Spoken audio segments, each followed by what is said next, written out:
Hello बच्चों, क्या हाल चाल है। उम्मीद करता हूँ सबकी पढ़ाई अच्छी चल रही होगी और अच्छी चलनी भी चाहिए। चलिए, तो अभी तक हम 2.5 के एक्सरसाइज 2.5 क्लास 9th का जो एक्सरसाइज 2.5 है पॉलिनोमियल्स का, उसके हम लगभग 4 क्वेश्चन देख चुके थे। जिसको भी कोई प्रॉब्लम है यार, स्कूल में पूछ लिया करो। जो भी क्लास लेते हैं, ऑनलाइन देखते हैं, वो स्कूल में पूछ लिया करो। कोई दिक्कत नहीं है सर, ये चीज़ समझ में नहीं आई। ठीक है बच्चों, तो प्लीज़ यार एक काम और करो यार बच्चों, लाइक और शेयर कर दिया करो यार, और हो सके तो सब्सक्राइब भी कर दिया करो चैनल को। ठीक है, और शेयर तो ज़रूर करो ताकि सभी बच्चों तक पहुंच सके ये। ठीक है बच्चों, तो आज हम 2.5 का क्वेश्चन नंबर 4 के बाद क्वेश्चन देखो 4 में मैंने 2 क्वेश्चन बता दिए थे। ठीक है, इसमें है लगभग 4 हुए हैं, 6 क्वेश्चन हैं। ठीक है बच्चों, तो आप बेहिचक जो है क्लास में पूछ सकते हो। देखो, शर्माना नहीं है, नहीं आ रहा है तो पूछो, अगर नहीं पूछोगे तो फिर सीख नहीं पाओगे। ठीक है बच्चों, तो अगर कोई भी दिक्कत हो तो तुम मुझसे पूछ सकते हो। आज हम क्वेश्चन नंबर 5वां देखते हैं क्या है ये, और उसे करने की कोशिश करेंगे और आपको समझना होगा। ठीक है, मैंने पहले बोल चुका हूँ, बहुत इंपॉर्टेंट चैप्टर है ये। ठीक बच्चों, तो हम समझेंगे। क्वेश्चन नंबर 5 जो है फैक्टराइजेशन ही करना है। ठीक है, क्वेश्चन क्या है, क्वेश्चन देखो, क्वेश्चन है 5th का पहला। क्या क्वेश्चन है, 4x square plus 9y square plus 16z square and plus 12xy plus minus है 24yz, उसके बाद है माइनस 16zx। ठीक है बच्चों, xz कह लो या xz कह लो या zx कह लो, जो भी है। देखो, ये क्वेश्चन है तुम्हारा, फैक्टराइज करने के लिए कह रहा है। तो मैंने बोला ना 2.5 बच्चों मेनली जो है तुम्हारे जो फॉर्मूले हैं उसी पर डिपेंड है। अब ये भी जो दिख रहा है ना, अगर फॉर्मूला नहीं पता होगा ना तो तुम फैक्टराइज करते रह जाओगे, फैक्टराइज नहीं होने वाला। तो ठीक है, ये देख के ही पता चल रहा है कि ये किस फॉर्मूले पर लगेगा। अब फॉर्मूला जब तुम्हारे दिमाग में होगा तभी तुम इसे कर पाओगे, तो इसलिए कह रहा हूं फॉर्मूला याद रखो। तो ये देखो, जो दिख रहा है ना, कुछ ऐसा दिख रहा है। तुम्हें मैंने बताया है formula a plus B plus C का होल स्क्वायर। ये मैंने बताया तुम्हें, A square plus B square plus C square plus 2ab plus 2bc plus 2ca। ठीक है बच्चों, ये ऐसा ही कुछ दिख रहा है। देखो, A square B square C square 2ab 2bc 2ca। Clear है। अब एग्जैक्ट ऐसा तो नहीं है ना, लेकिन इसको ऐसा हम कन्वर्ट करेंगे ताकि अगर ऐसा मिल गया ना, इस टर्म में मिल गया, तो हम डायरेक्ट उसको a प्लस बी प्लस सी के होल स्क्वायर के फॉर्म में लिख सकते हैं। तो ये हमारा फॉर्मूला है, इसी पे बेस्ड है। बट हमें एज इट इज इस तरीके का बनाना है ताकि इसको, जैसे इसका फॉर्मूला ये है, इसमें कन्वर्ट हो जाएगा तो डायरेक्ट हम उस चीज को इस रूप में लिख सकते हैं। तो आओ चलो कोशिश करते हैं करने की। अब देखो, 4x स्क्वायर को हम लिख सकते हैं 2x का होल स्क्वायर। क्लियर है बच्चों। भाई 2 का स्क्वायर करोगे तो 4 आ जाएगा, और x का स्क्वायर करोगे तो x तो रहेगा ही रहेगा। प्लस 9 का मतलब 3y का होल स्क्वायर। क्लियर बच्चों। तो 3 का स्क्वायर करोगे तो 9 होगा, y का स्क्वायर तो y स्क्वायर है ही है। फिर आ जाओ 16z स्क्वायर, ये कर दो 4z का होल स्क्वायर। 4 का स्क्वायर करोगे 16 आएगा, और z का स्क्वायर z स्क्वायर। इसमें कोई दिक्कत नहीं होनी चाहिए। देखो, 2 का स्क्वायर 4 और x का square x square, 4x square वही आ जाएगा।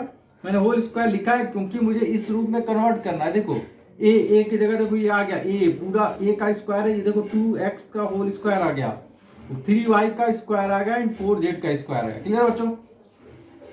अब आ जाओ आगे।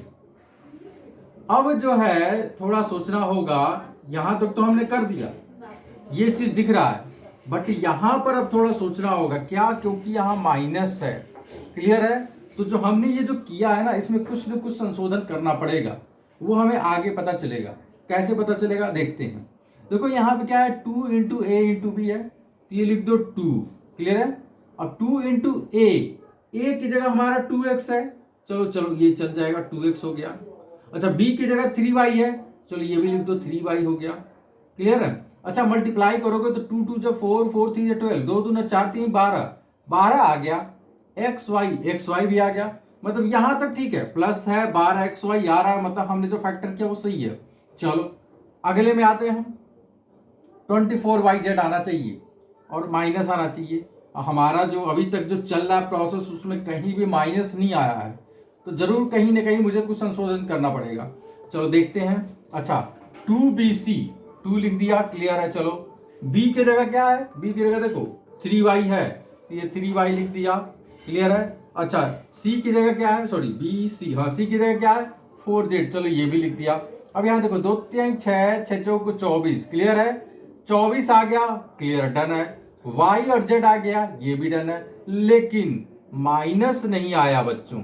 क्लियर है। माइनस नहीं आया, इसका मतलब जो ये मेरा ए बी सी है, इसमें कोई ना कोई माइनस होगा, तभी तुम माइनस यहाँ पुटअप करोगे, तभी वो मान जो है हमारा माइनस में आएगा।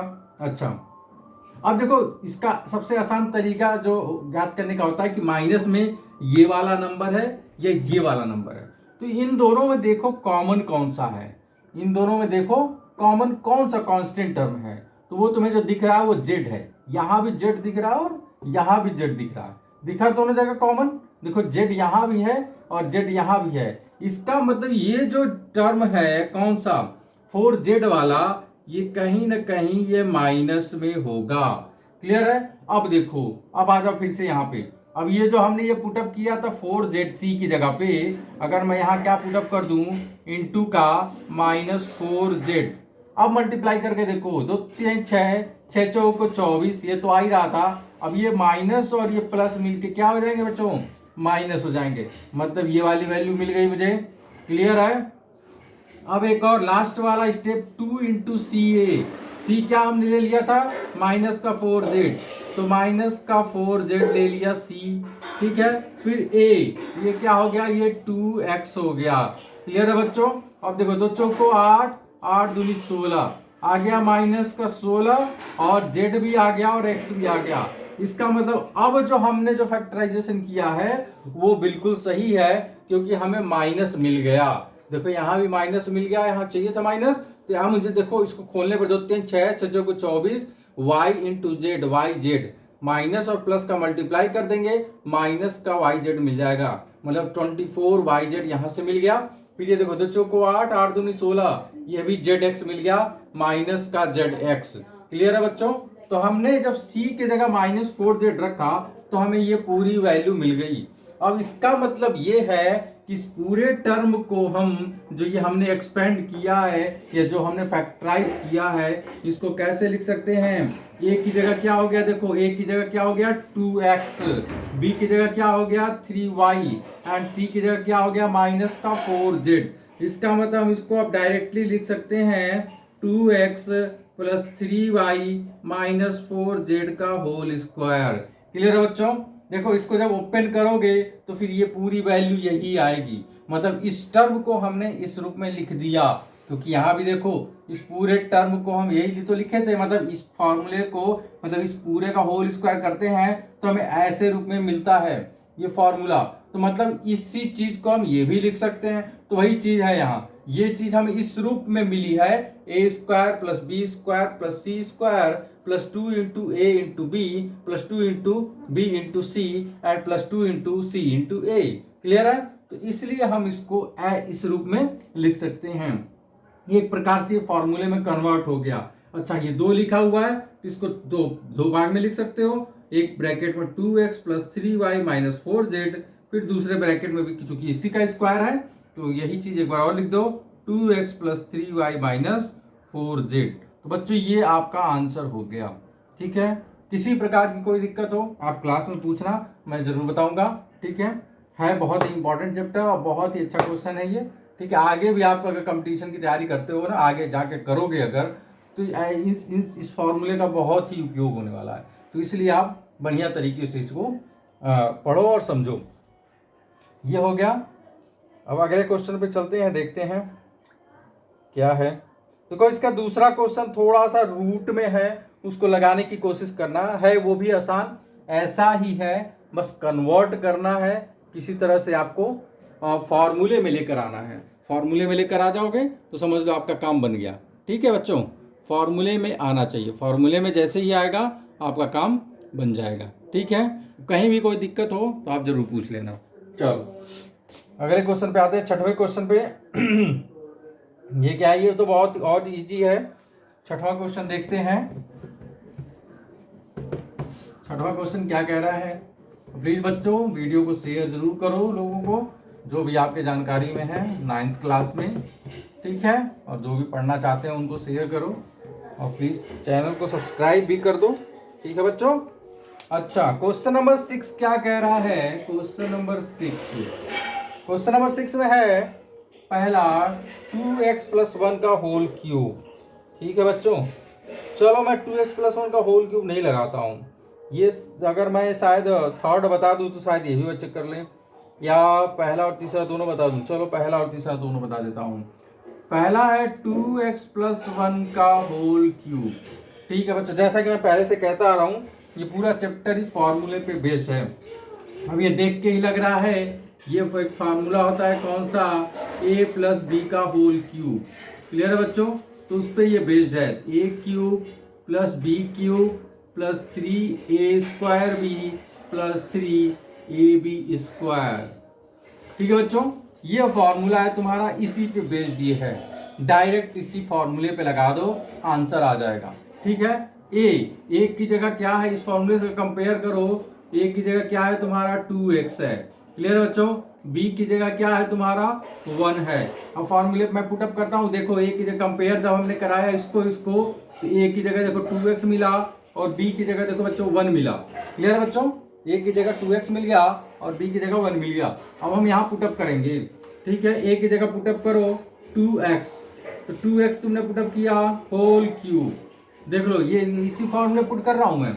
अब फिर b की जगह क्या है, 1 है, 1 का क्यूब + 3a²। ये कितना है, देखो a बराबर 2x, तो मल्टीप्लाई कर दो और 2x लिख दो, उसका स्क्वायर लिख दो, फिर गुणे b की जगह क्या है, 1 है, +3 इंटू फिर a की जगह क्या आ गया, 2x आ गया, फिर b की जगह स्क्वायर है b का, वो लिख दिया हमने।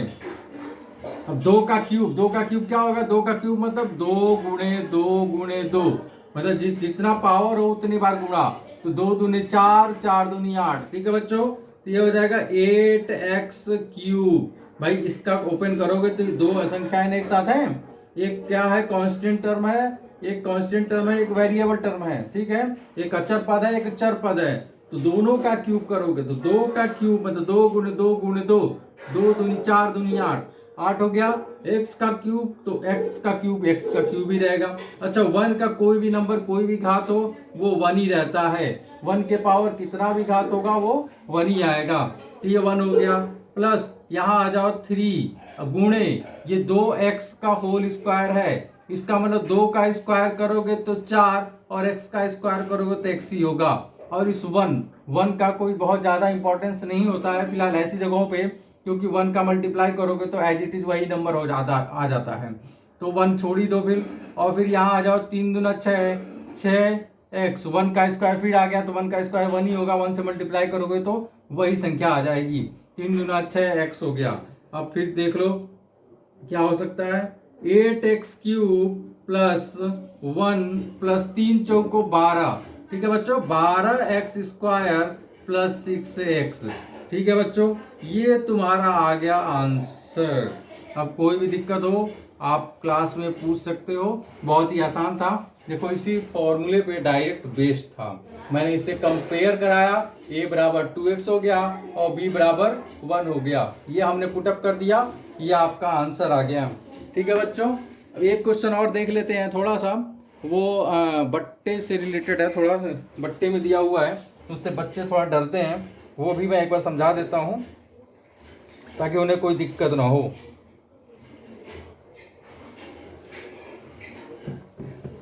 ये कर लेना बच्चों। क्वेश्चन नंबर 6 का ही थर्ड है, ठीक है ना। क्वेश्चन नंबर 6 का थर्ड, चलो थर्ड की जगह फोर्थ बता देता हूँ, माइनस वाला है, ठीक है बच्चों। तो क्या है, x माइनस 2/3y का होल क्यूब, ठीक है। अब देखो ये माइनस आ गया, अब देखिए माइनस वाला कौन सा फार्मूला होता है, a माइनस बी का होल क्यूब बराबर क्या होता है, a cube minus B cube minus 3a² b plus 3ab square, ठीक है बच्चों।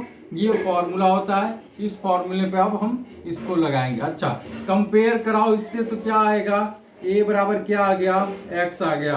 अच्छा ठीक है, b बराबर क्या आ गया, 2/3y आ गया। अब ये देखो b बराबर मैं माइनस क्यों नहीं लिखूं, क्योंकि यहाँ भी माइनस यहाँ भी माइनस, तो कोई मतलब तो है नहीं माइनस लिखने का। तो a बराबर x लिखोगे और b बराबर 2/3y लिख दिया। ये हमने कंपेयर कराया तो ये हमें मिल गया। अब डायरेक्ट जो है इस पे ये पुटअप कर दो, मतलब ये मान रख दो, एक की जगह रखोगे क्या, x, तो क्या हो जाएगा ये x क्यूब, ठीक है बच्चों। ये माइनस ले लिया हमने, b की जगह क्या है 2/3 इंटू वाई का होल क्यूब, ठीक है बच्चों। माइनस 3 इंटू ए स्क्वायर, ए की जगह क्या है x है तो x का स्क्वायर कर दिया, गुणे b की जगह क्या है 2/3y, ठीक है बच्चों, प्लस 3 गुणे ए की जगह क्या है x है और b की जगह क्या है b का स्क्वायर, मतलब 2/3। देखो स्क्वायर आ गया तो उसको ब्रैकेट में लिख दो, थोड़ा इजी हो जाता है, उसमें कंफ्यूजन नहीं होती है, ठीक है ना। हमने 2/3 का y का होल स्क्वायर लिख दिया, ठीक है बच्चों। बराबर फिर से देखते हैं x क्यूब, ये तो x क्यूब ही रहेगा। अब ये देखो 2 का क्यूब, फिर से 2 का क्यूब आ गया। देखो ये अंश है और ये हर है, ऊपर वाला अंश नीचे वाला हर। जब क्यूब किसी भी ऐसे बट्टे में कोई नंबर आ जाए, इस पूरे का अगर तुम क्यूब कर रहे हो ना, तो दोनों को 3 बार लिखोगे। जैसे क्या लिखोगे, 2 गुणे 2 गुणे 2, बट्टे में क्या लिखोगे 3 गुणे 3 गुणे 3। अब ये गुणा करो, 2 दूनी 4 दूनी 8, 8 आ गया, 3 3 9 3 27 है, 27 आ गया। तो वैसे ही यहाँ भी होगा, 2 गुणे 2 गुणे 2 8 हो जाएगा, और 3 गुणे 3 गुणे 3 ये हो जाएगा बट्टे में 27 वाई क्यूब, ठीक है बच्चों।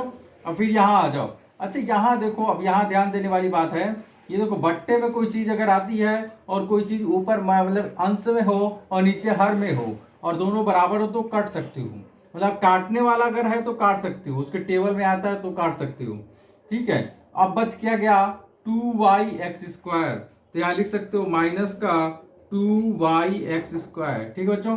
अब यहाँ आ जाओ, यहाँ क्या है प्लस का 3x, और इसको देखो ये होल स्क्वायर आ गया, देखो स्क्वायर है ना, क्लियर है। तो स्क्वायर करोगे तो क्या हो जाएगा, ये 4/9, क्लियर है, और ये y², ठीक है। देखो यहाँ स्क्वायर 2 बार है तो हम 2 बार लिखेंगे, यहाँ 3 बार था तो हमने 2 गुणे 2 गुणे 2 3 बार लिखा था, 2 दूनी 4 दूनी 8 हो गया था, और फिर ये 3 था 3 टाइम्स, तो 3 इंटू 3 इंटू 3 3 3 9 27 हो गया था। यहाँ क्या है स्क्वायर, तो 2 टाइम्स लिखोगे, ठीक है बच्चों, 2 बार लिखोगे, 2 दूना 4 और ये 3 3 का 9, क्लियर है, ये हो गया तुम्हारा। अच्छा यहाँ देखो, यहाँ भी ये चीज कट रही है, 3 1 जा 3, 3 1 कम 3, और ये 3 3 की 9। देखो जो कटेगा उसे काट दो, ठीक है, क्योंकि जब तुम्हारा आंसर होगा ना वो ऐसे ही आएगा कि वो नंबर अगर जो कटने वाला हो वो काट के ही आंसर देते हैं। तो ये x³ हो गया माइनस 8/27y³। देखो ये कटने वाला नहीं है, 8 कोई भी ऐसा टेबल लो जिसमें दोनों आना चाहिए, तो कोई ऐसा टेबल नहीं है जिसमें 8 भी आ जाए और 27 भी आ जाए, इसलिए वो नहीं कर सकता। ये 2y(x²), अच्छा इसको y(x²) लिख लो या x² लिख लो, आंसर में x² ही लिखा होगा, तुम लोग कहोगे सर ने ये लिख दिया, तो कोई फर्क नहीं पड़ता। देखो मल्टीपल में, मल्टीप्लिकेशन में कोई फर्क नहीं पड़ता कि x गुणे y लिखो या y गुणे x लिखो, बात एक ही हुई, ये भी xy ही आएगा, ये भी xy ही आएगा, ठीक है बच्चों। जैसे अगर मैं कहूँ 2 गुणे 4 लिखो या 4 गुणे 2 लिखो, ठीक है, इसमें कोई कंफ्यूजन नहीं होनी चाहिए। तो तुम्हारा आंसर क्या हो गया इतना, और ये 1 बचा, तो ये 4 1 कम 4 हो जाएगा, 4/3 xy², ठीक है बच्चों, ये तुम्हारा आंसर आ गया, ठीक है। आज के लिए बस इतना ही रहने देते हैं, स्कूल कोई भी दिक्कत हो स्कूल में आप पूछ सकते हो, ठीक है बच्चों। और मैं चाहूँगा कि वीडियो को शेयर करें आप, और सब्सक्राइब भी ज़रूर करें। देखो कुछ चीज़ें लग रहा है इसमें कट गई हैं, चलो कोई नहीं, आप अब मैं समझा दिया हूँ, उस चीज़ को समझने की कोशिश करना, ठीक है। कुछ चीज़ें कटी हुई हैं, थोड़ी बहुत चीज़ें कटी हुई हैं, ज़्यादा नहीं। इसको थोड़ा सा मैं लिख देता हूँ, 3 स्क्वायर है ना, 3 हो गया, और बी स्क्वायर मतलब 2/3 वाई का होल स्क्वायर, ठीक है बच्चों, ये था। और यहाँ कट रहा है, लास्ट वाला आंसर कट रहा है मेरे ख्याल से। ये तो आपको दिख ही रहा है कि 3 से 3 एकम 3 कट गया, और ये 4 एकम 4 हो जाएगा, तो 4/3 XY स्क्वायर, वही मैंने यहाँ लिखा है, 4/3 XY स्क्वायर, ठीक है बच्चों। चलो आज के लिए बस इतना ही।